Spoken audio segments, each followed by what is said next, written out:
Hey guys, मेरा नाम देवबिंदु और आप सभी लोगों का मेरे इस यूट्यूब चैनल टेक देव में स्वागत है। तो दोस्तों, ये है एमएस एक्सेल का ट्यूटोरियल नंबर 40। अगर आप अभी तक ट्यूटोरियल नंबर 39 नहीं देखें तो आप ऊपर दिए गए आई बटन पे क्लिक करके उस वीडियो को देख सकते हैं, या तो नीचे दिए गए डिस्क्रिप्शन लिंक पे भी क्लिक करके आप उस वीडियो को देख सकते हैं।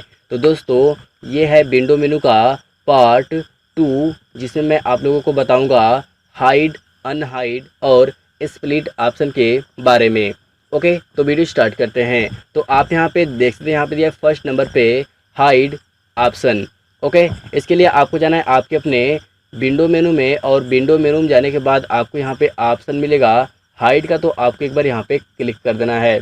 इसके ऊपर क्लिक करने के बाद आप यहाँ पे देख सकते हैं आपके सॉफ्टवेयर के सभी वर्कशीट हाइड हो गए, आप यहाँ पे देख सकते हैं। ओके, अगर आपको अपने सभी वर्कशीट को अनहाइड करना है तो उसके लिए आपको जाना पड़ेगा आपके अपने विंडो मेनू में, और विंडो मेनू में जाने के बाद आपको यहाँ पे क्लिक करना है अनहाइड ऑप्शन के ऊपर, तो आप एक बार यहाँ पे क्लिक कर दीजिए। इसके ऊपर क्लिक करने के बाद आप यहाँ पे देख सकते हैं यहाँ पे अनहाइड का एक छोटा सा डायलॉग बॉक्स ओपन हो जाएगा, आप यहाँ पे देख सकते हैं। ओके, इसके बाद आप यहाँ पे देख सकते हैं यहाँ पे लिखा है माइक्रोसॉफ्ट एक्सेल 40। ओके, तो मैंने एक बार यहाँ पे क्लिक किया, इसके बाद मैंने ओके कर दिया, और ओके करने के बाद आप यहाँ पे देख सकते हैं आपके सभी वर्कशीट यहाँ पे अनहाइड हो जाएंगे, आप यहाँ पे देख सकते हैं। ओके, तो ये था हमारा हाइड एंड अनहाइड ऑप्शन। इसके बाद आपको यहाँ पे नेक्स्ट और लास्ट ऑप्शन मिलेगा स्प्लिट का।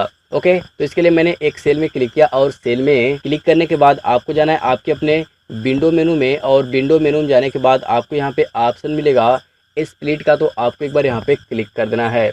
इसके ऊपर क्लिक करने के बाद आप देख सकते हैं जो मेरा वर्कशीट था ये 4 भागों में डिवाइड हो गया, आप यहाँ पे देख सकते हैं। ओके, तो ये था हमारा स्प्लिट ऑप्शन, जिससे आप अपने वर्कशीट को स्प्लिट कर सकते हैं। ओके, अगर आपको अपने स्प्लिट को रिमूव करना तो उसके लिए आपको जाना पड़ेगा आपके अपने विंडो मेनू में, और विंडो मेनू में जाने के बाद आपको यहाँ पे ऑप्शन मिलेगा रिमूव स्प्लिट का, तो आपको एक बार यहाँ पे क्लिक कर देना है।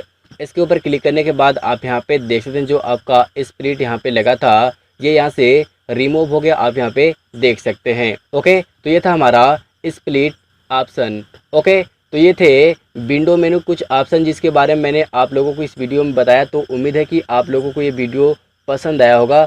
अगर आप लोगों को ये वीडियो पसंद आए तो इस वीडियो को लाइक शेयर जरूर करिए, चैनल को सब्सक्राइब कर दीजिए, और पास में दिए गए बेल को भी प्रेस कर दीजिए, ताकि मैं जब भी कोई नया वीडियो अपलोड करूँ तो उसका नोटिफिकेशन सबसे पहले आपको मिले। तो thanks for watching my video.